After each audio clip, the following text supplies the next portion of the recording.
આ તો live DJ જોવા અને મળી ગયો કલાકાર. હે માતાજી બધા મિત્રોને, આપણે જવાનું છે દૂધ લેવા, તો ચાલો આપણે જઈએ.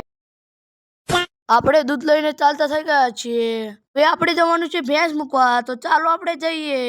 તમે જોઈ શકો છો મિત્રો, મેં પાડીને છોડી નાખી છે અને ભેંસને પણ છોડી નાખી છે. ચાલો આપણે જઈએ. તમે જોઈ શકો છો મિત્રો, મેં ભેંસ અહીં મૂકી દીધી છે. હવે આપણે ચાલતા થઈ ગયા છીએ. આપણે જવાનું છે લાઈવ ડીજે જોવા. ચાલો. હા, તું લાઈવ ડીજે.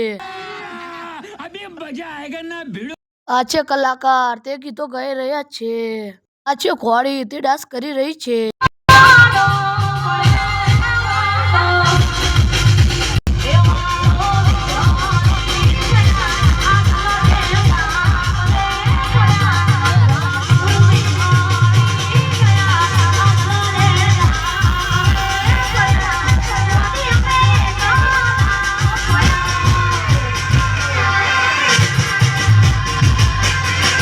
પછી પડાયો કલાકાર હારે ફોટો. હા તો ફોલોવર્સ.